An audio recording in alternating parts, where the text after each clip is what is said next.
All right, physics, welcome to another flipped lecture. We are here looking at fluid mechanics. Chapter 17 begins our conversation of fluids, which includes any liquid or gaseous bodies, and looking at how they behave as an entity. So we're going to be talking in 17a this week about fluid statics. When the liquid is not in motion or the fluid is not in motion, how does it behave? And we're talking today about things like buoyancy and pressure and those sorts of ideas. Next week we're going to look at 17b and we're going to get into flowing fluids. This week is largely a review. We did talk about this in physical science, so you should remember many of these terms. We are going more in depth, however, than we did then. So let's dive right into it. We are applying Newton's laws to fluids, and so similarly in terminology, when we had an object at stationary, then it was statics, and when that object was in motion, it was kinetics. This is a similar idea, only we're looking at fluids. So fluid statics today. Fluids are continuous, meaning that a fluid like air in the room around me or water in the ocean, it doesn't have walls between bodies unless there's some physical object putting it there. So it will behave like one entity. If I disturb the air around me, then I didn't just disturb the air right here. What I just did is having an effect throughout the room. So because fluids are continuous, they behave like one thing. And we can think of a body of a fluid as one object, and its behavior will be uniform. So fluids are continuous. Density is very, very important when it comes to fluid mechanics. And so you need to remember that density is mass divided by volume. And we usually operate in terms of either grams per cubic centimeter or grams per milliliter. Today you're going to be using equations that require kilograms per cubic meter. So you just have to multiply, you have to increase your decimal places. You've got to do a little unit conversion. But it's very simple. I'll show you when we get there. So the density of a fluid is very important. And sometimes they compare the density of one fluid to water. And so they will divide it by the density of water, and the answer being specific gravity. Now, it's kind of silly to do that because what's the density of water? Do you know? Density of water is 1.00 grams per cubic centimeter. So to divide something by 1 doesn't change the number. So specific gravity is the same exact thing. It's just kind of strange. Basically what you're doing is taking off the units. You're just making it a unitless measure, and you're comparing the density of this thing to the density of water, and you just kill the units. So it's a ratio is what it is. It's very simple to do, and it's kind of a strange mathematical thing to divide by 1, but again, you're just removing the units and you're saying this is some multiple of the density of water. Okay, that's specific gravity. Incompressibility. Most fluids, well, I should say liquid fluids, are incompressible. You can't compress a liquid. But air is a fluid. So the air around me, I can compress. I can go like this, and the reason it made a sound is because I compressed the air and it rushed out of there, right? So some fluids are compressible, liquids are not. And so in an incompressible fluid, we can do different things in that fluid in a liquid than I can in a compressible fluid like air. Fluids exhibit pressure because of the weight of the fluid above it, especially incompressible fluids like liquids. So water, the pressure of something underwater is because of the weight of all the water above it. I am experiencing air pressure right now because of the weight of all the air above me going up to the outer reaches of the atmosphere. But air is a compressible fluid, and so the pressure doesn't build up quite the same way. At this level of physics, we will make you calculate pressure for a liquid. I will show you how to do pressure for a compressible fluid like air. We'll look at that quickly in your book, but you're not going to need to do that in this class. Okay. We always measure pressure in pascals. Pascals is the standard unit of measure for pressure. And so remember that. We've already talked about pascals a little bit. You need to go back and look at that again if you have any questions. It does demonstrate it briefly in your book. And so just be reminded of that unit. And so we can also talk about pressure with regard to atmospheres. And here we're comparing it to the average atmospheric pressure. So the pressure of 1 atmosphere is 1.013 times 10 to the 5th pascals. That's how much air pressure there is at sea level. You and I living in Hawaii, we're never too far away from that. So that's the pressure in our atmosphere. And so we could talk about multiple atmospheres of pressure if we're talking about how far down in a liquid you're going. Okay, some terminology to be familiar with. When we calculate pressure, we do so by comparing the pressure at some depth in a liquid to the pressure above that liquid. And so we need to know what the pressure is above a liquid, and then we add the pressure that is created by an object being submerged in the liquid. So pressure at some depth, P sub D, pressure at some depth of a fluid is a function of that fluid's density. And again, we use the lowercase r in Greek, rho, and it looks like a P in our alphabet, but that's not a P.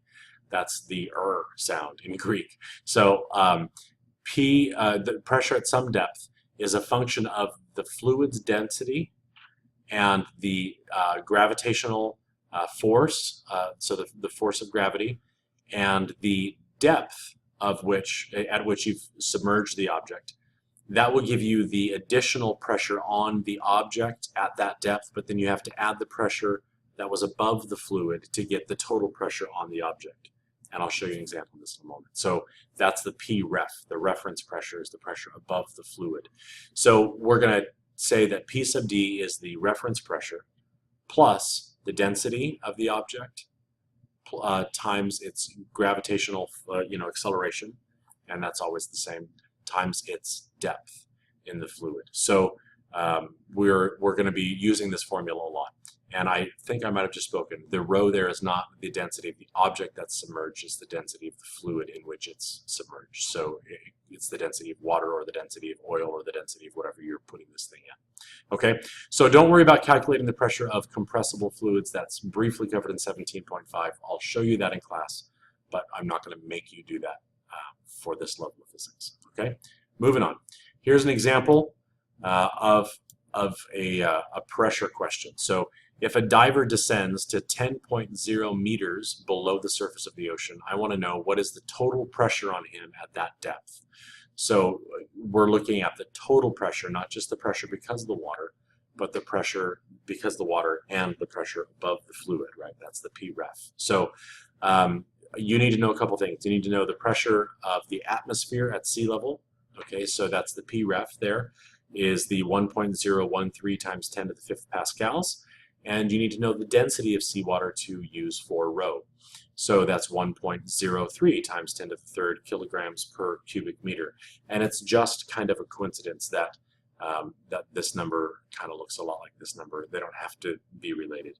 Okay, so here we have pressure at depth is the reference pressure plus the density of the fluid times the gravitational constant times the depth. Pressure at some depth, here is my reference pressure. This is the pressure of the atmosphere above the fluid, above the ocean. Okay, and here is my density of seawater. So that's the rho. And then G, we know G, and he is exactly 10 meters below sea level. So negative 10.0 meters. Why negative? Because he's 10 meters below my reference point.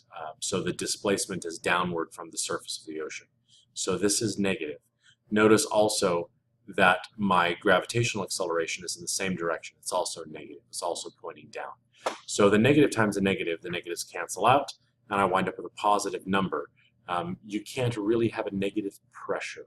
You can have negative pressure with regard to some other pressure that you're comparing it to, but a total pressure on an object, the lowest it could be is 0. So if you're getting a negative answer for these, you probably didn't do one of these signs correctly. Okay, negative times a negative should be the positive. So multiply this together, rho times G times D, and I get 101,043 pascals. This is not correct significant digits. I'll fix that at the end. Okay, so kilogram per cubic meter times meters per second squared times meters. You have a meter here and a meter here, and that that winds up, lessening this by 2 powers, so it's just divided by meters.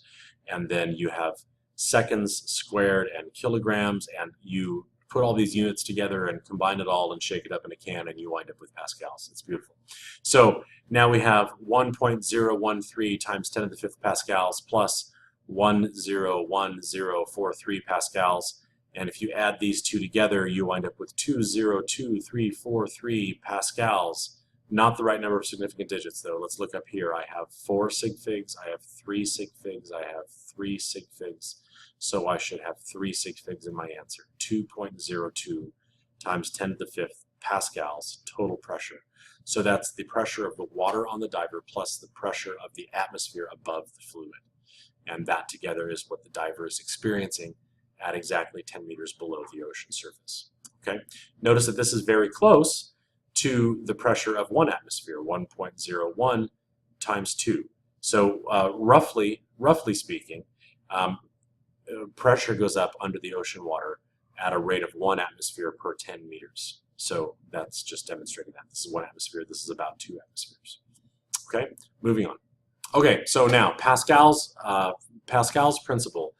Pascal demonstrated that pressure applied at any one point in a completely enclosed, incompressible fluid is distributed in all directions throughout the fluid. So if you have a water balloon and you poke the water balloon, then the whole pressure of the water balloon goes up, which is why at some point it'll poochie out, right? Because you poked on it here and you increase the pressure and the balloon gives somewhere.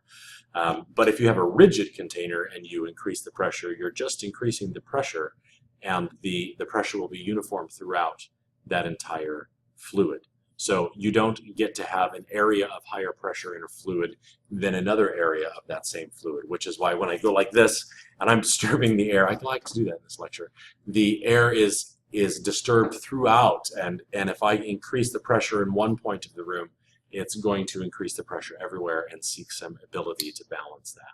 Okay, so Pascal's principle, you increase the pressure of the entire fluid body at one time. What does that allow us to do?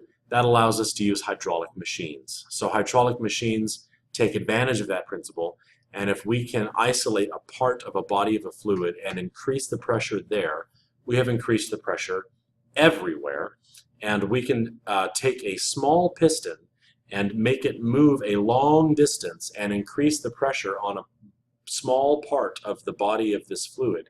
And then that pressure will increase throughout the body of the fluid, and that will drive, in most cases, a much larger piston, a shorter distance with great amounts of force, which is why we can use hydraulic jacks to lift cars up in the air, and we can use hydraulic cranes to pick up massive objects and things of that nature. So hydraulic pressure, because of Pascal's principle, is very, very, very effective.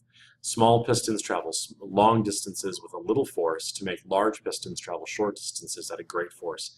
It's essentially a simple machine, right? If you think back to levers and pulleys and things of that nature, this is exactly the same kind of math.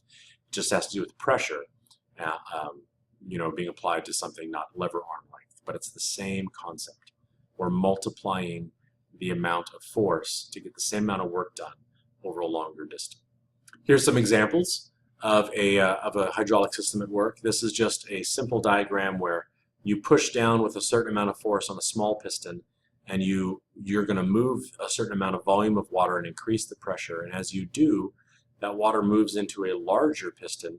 This will go up a smaller distance, but with much larger force. So if this has an area of 1 square centimeter, and this has an area of, I'm just guessing now, 10 square centimeters, then you've got to move this thing 10 times as far to get this to go up, but it's also coming up with 10 times the force.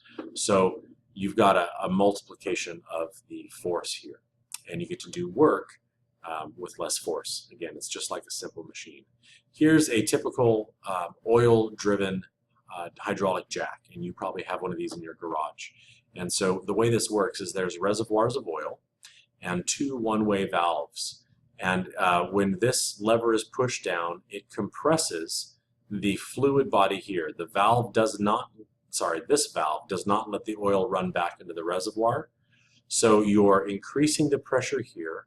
This valve opens and the pressure is increased throughout this body of the fluid so that this area is increased in pressure, which drives this much larger piston up. Now you come down a whole long ways and this goes up just a little bit, but it goes up with tons of force, which lets it lift your car.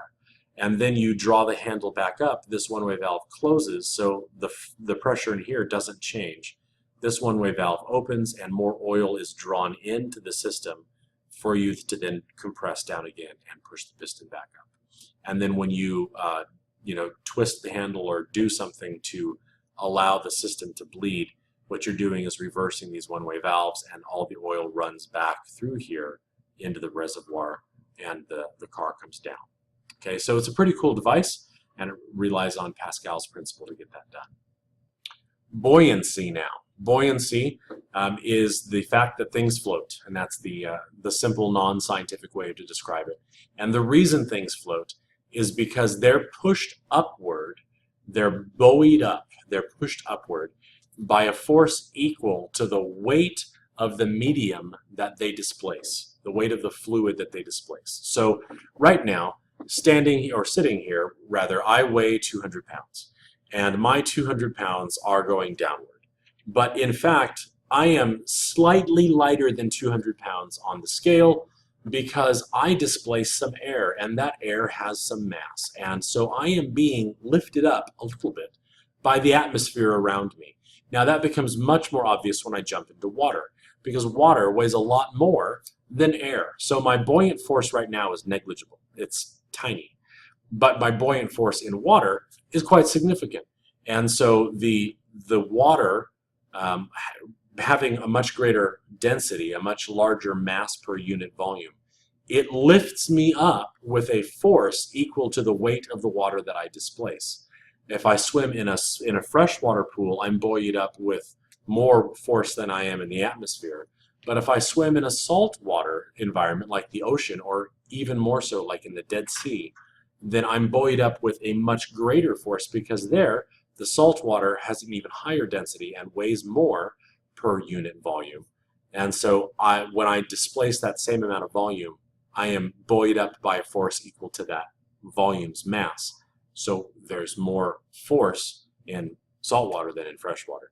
So buoyancy, objects are pushed upward by a force equal to the weight of the fluid that they displace. Okay?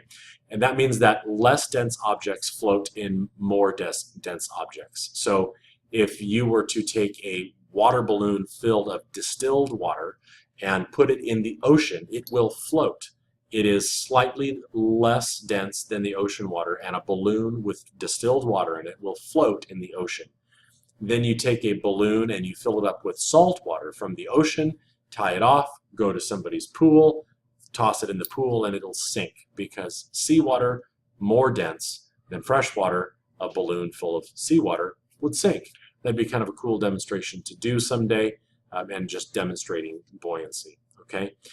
So to calculate the buoyant force on an object, we need the density of the fluid that we're displacing, and we need the volume of the object being submerged in it, so we know the volume of the fluid that we're displacing.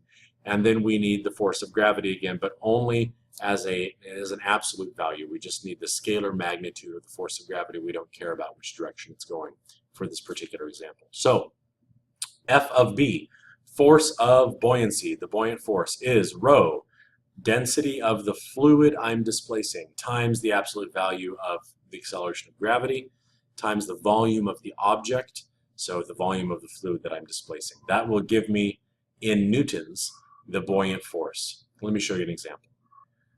So the freediver here has a mass of 102 kilograms exactly, and a total volume displacement of exactly a tenth of a cubic meter. It's a little bit too big for somebody of his size. We're just going to use that number so it's easier to do math. But a tenth of a cubic meter. The density of seawater is 1,030 kilograms per cubic meter.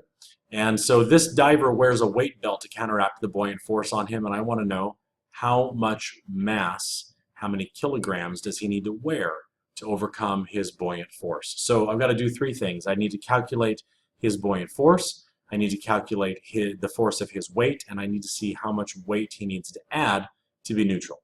Okay, so the formula here, the buoyant force is rho times the gravitational constant as an absolute value times the volume of the thing submerged. So let's plug in the numbers. Here is his, not his density, sorry, the density of the seawater.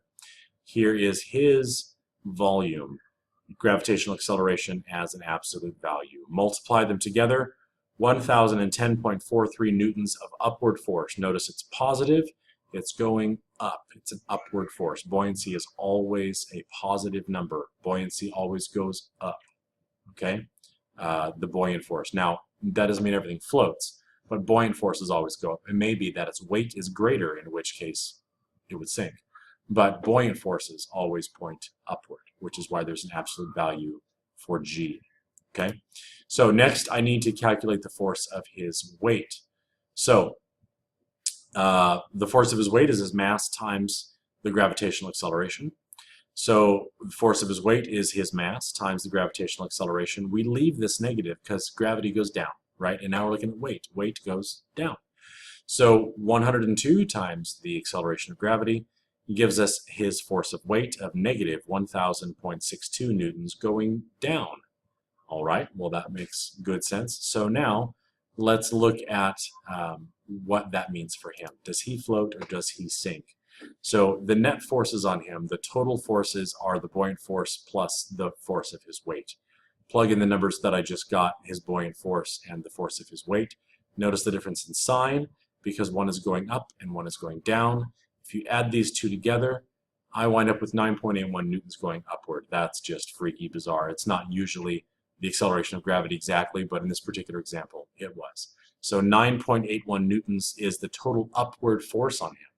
So how much weight does he have to wear to counterbalance that? Well, 9.81 newtons is 1 kilogram times the acceleration of gravity, right? So he has to wear something that has a negative 1 kilogram buoyancy that weighs a kilogram underwater. So a piece of lead weighing a kilogram, essentially, he needs to wear 1 kilogram of weight to be neutral. So he and his 1 pound weight belt will be neutrally buoyant and able to float around in the water wherever he chooses to place himself. If you need to see that again or see more examples, just let me know and we'll work on it together in class. God bless you. Have a wonderful day. I'll see you tomorrow.